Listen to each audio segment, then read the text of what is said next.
अभी right now, as of today, I can't say anything, but I hope that by our next interaction, I will be able to discuss it with you at length. अपने डिजाइनर के बारे में क्या कहना है किस तरह आज आपको डिजाइन किया होता है?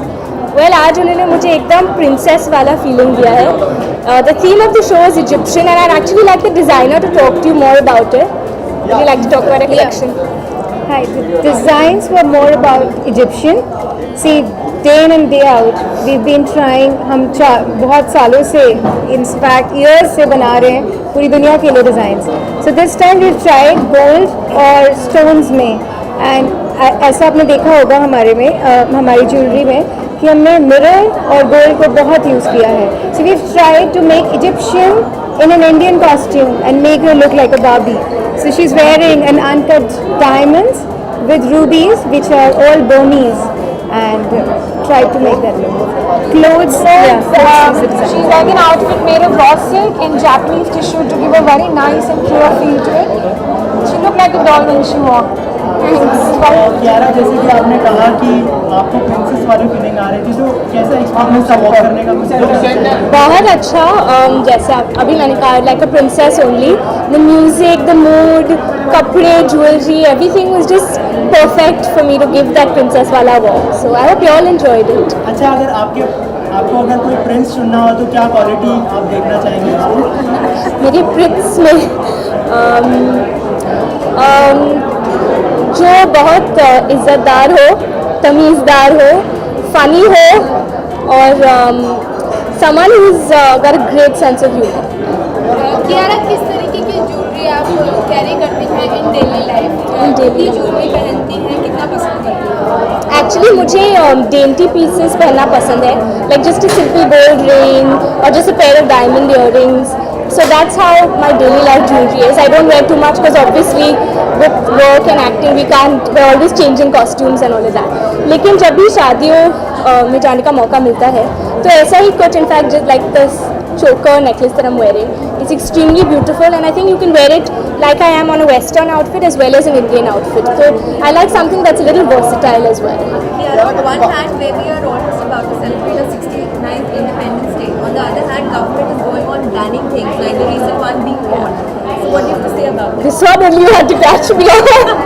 Well, it's sad that, I mean, first it was beef, now porn, so no one knows what's next. But I think it's taking away the meaning of democracy and we're kind of losing our freedom. So maybe on the 69th year of freedom, let's hope that as a country, as a nation, we can do something against it and maybe make our government see why we've elected them and to not take away the one thing that we have, which is freedom. Kiara, independence day आ रहा है, जानना चाहेंगे फ्रीडम आपके लिए क्या है और एक इंडिपेंडेंस डे की wish? I'll just start with the wish. मैं सारे दर्शकों को what is it in Hindi? Independence. No, that I know. स्वतंत्रता का दिवस विश करना चाहती हूँ. तो sorry, should now I put this as a blooper. And to me, freedom honestly is just allowing myself to do everything I want to do, however accepting responsibility for everything, and I've been brought up in that way, so I hope that all of us use our freedom wisely. Kiara, कभी कोई बायोपिक करने का मौका मिले तो किसके ऊपर करना चाहेंगे और क्यों? चलो ये इस बारे में हम शायद आपके मन में कोई ऐसा होगा ओ मेरे मन में ओके इंस्पायर्ड हो किसी से इंस्पायर्ड हो? Biopic which are the ones coming? I like to say okay, next let's stick to India International Jewelry Week. Kiara, किसे आप बॉलीवुड सेलिब्रिटीज में किसे आप डांस करना पसंद है? Bollywood celebrities में से Kareena Kapoor, hands down. I think she owns the stage every time she walks on it, so she's my favorite. When I got to know Kiara is going to work for us, the first thing I wanted her to look like a princess, because she is actually a very picture perfect model for me. So giving her this color is very important because my label is also Pink Peacock, so it has a tinge of pink.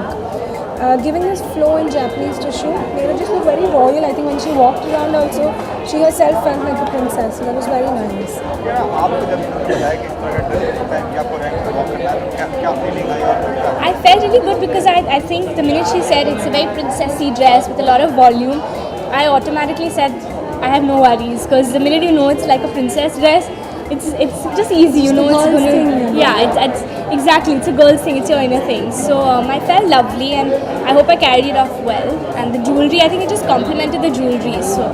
So long as we stuck to the theme, that's amazing. कितना चैलेंजिंग होता है या क्रिटिकल होता है इस तरह के dress design करना किसी भी सेलिब्रिटी के लिए? It is very challenging now.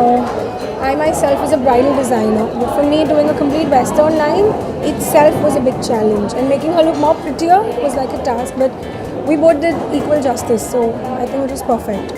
क्या कभी कोई ऐसा और कौन सा ड्रेस है जो आप इनसे लेना चाहेंगे और पहनना चाहेंगे फ्यूचर में?